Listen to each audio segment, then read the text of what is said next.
Hello friends, how are you today? I hope you're doing well. I just wanted to come to you very quickly to talk to you a little bit about how I got here as far as living in this Mazda as a home.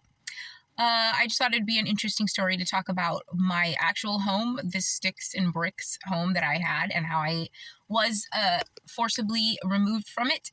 And I do write about this all in the book, Dark World, Light Work, which is part of the multimedia experience that you are watching now.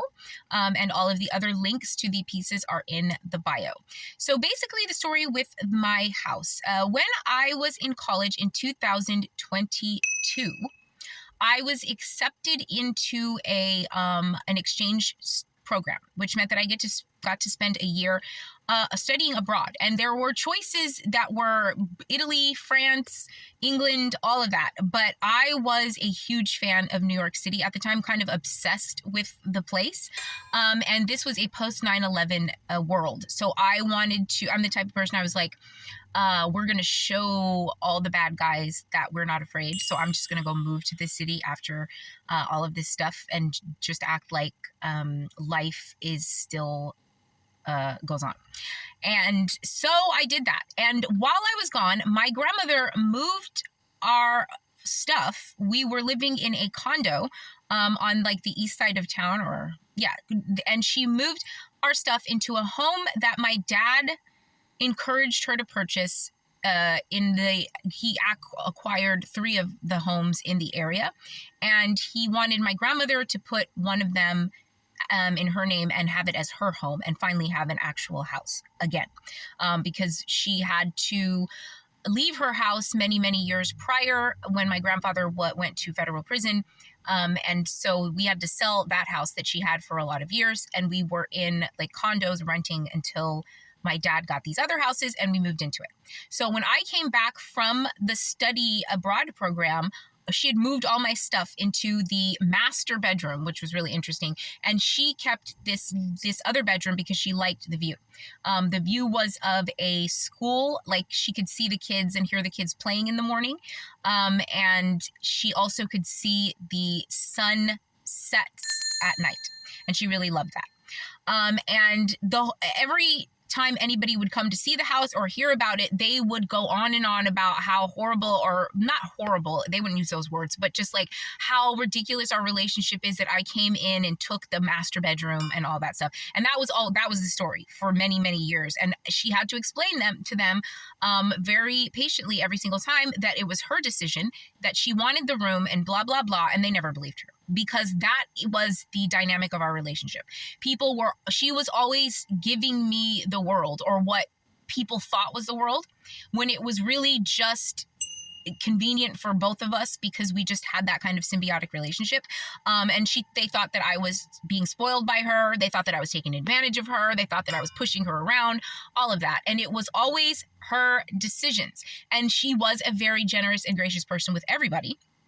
But she also liked what she liked. And she liked the small space as opposed to the larger space. She did not want to have her bathroom in the bedroom with her. She liked it as a separate quarter.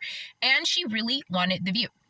That's not the point. But it is kind of the point, because that's the kind of thing that elicited jealousy from both of her children. Because they just didn't listen to her when she said that it was her decision. They were like, yeah, you say it's your decision. And even my dad, I was like, I wasn't even in town, and you knew I wasn't even in town. But her daughter and her son were very irritated, as were a lot of her other family members and mine. But that was of little consequence.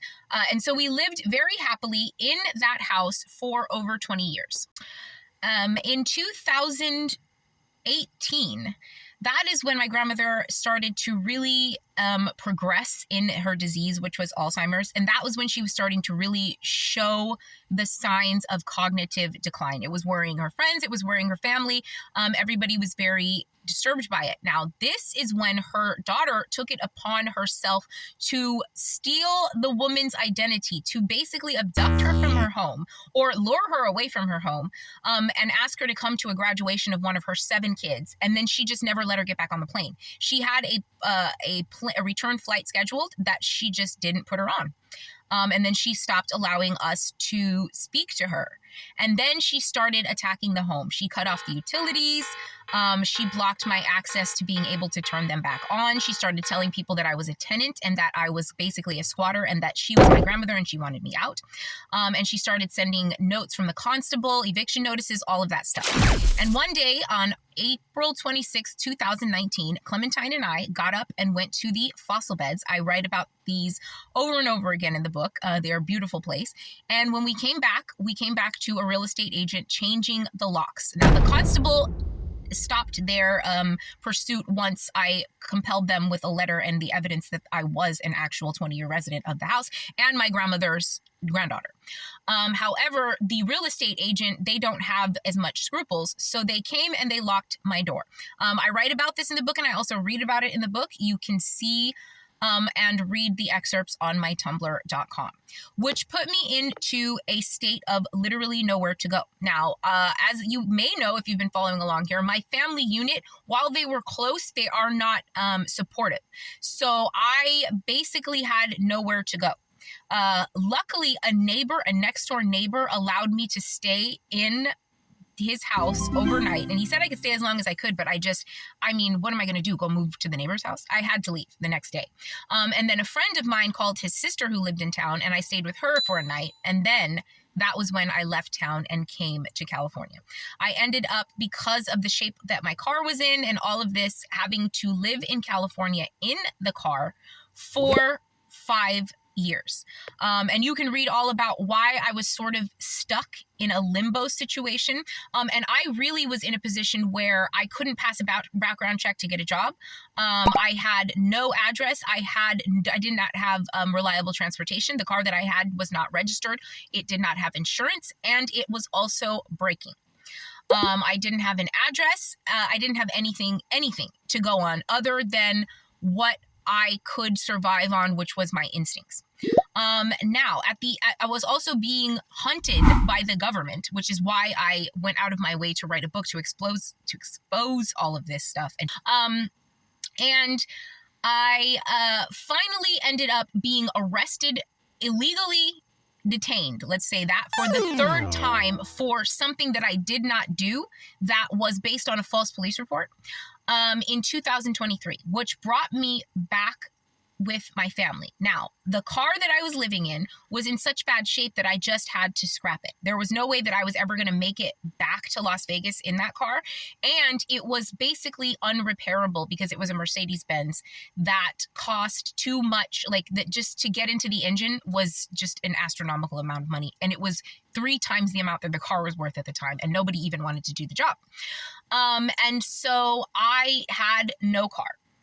And I'm staying with my family, and my mom offers to buy my half-sister's grandmother's old car. And it was a Honda Odyssey, which I write about this in the book. It was the kind of car that I was looking for when I first ended up homeless, because I saw everybody else in minivans and I thought that that was the thing to do, which I learned after that it's really not the thing to do, because everybody is running around in raggedy minivans. But and so I was really reluctant to even get in the car because I had severe PTSD from having to drive around in a broken down car, and this car was from 2002.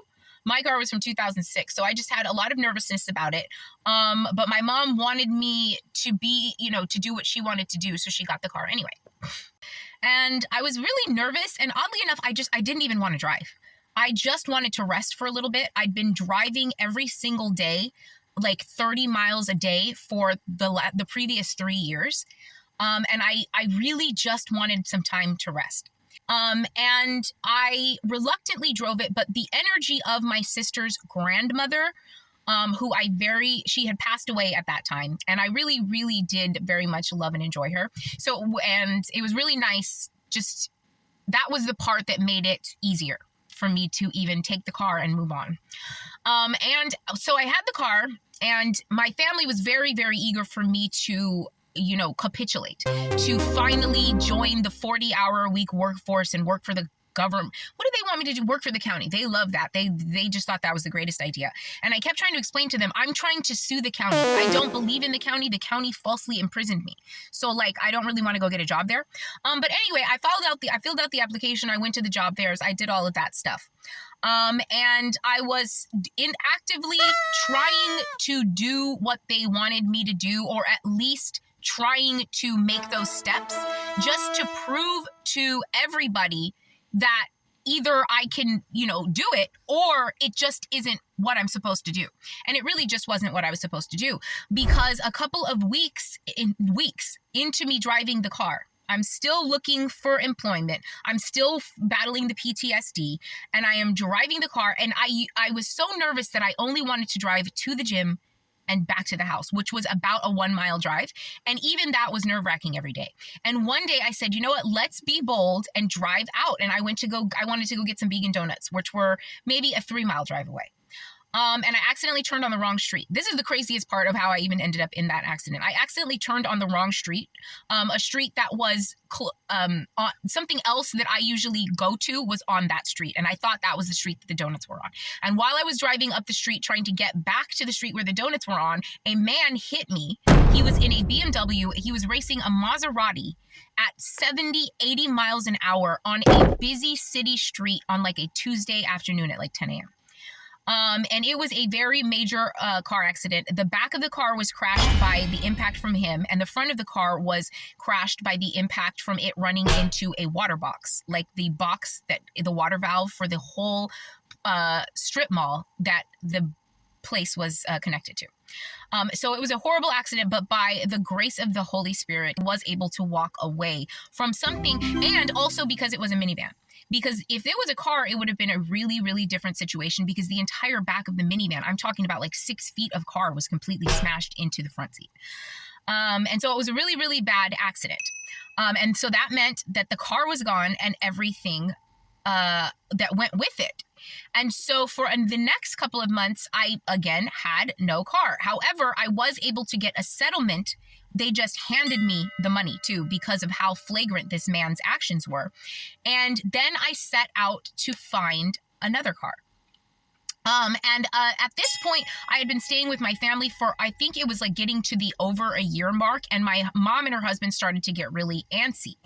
And so I really, really wanted to take my time, because I was very, very nervous about having a car with any kind of problems. And I also didn't want to spend too much on a car in case I ended up homeless again. That was something I didn't want to do, but it was also something that I needed to prepare for.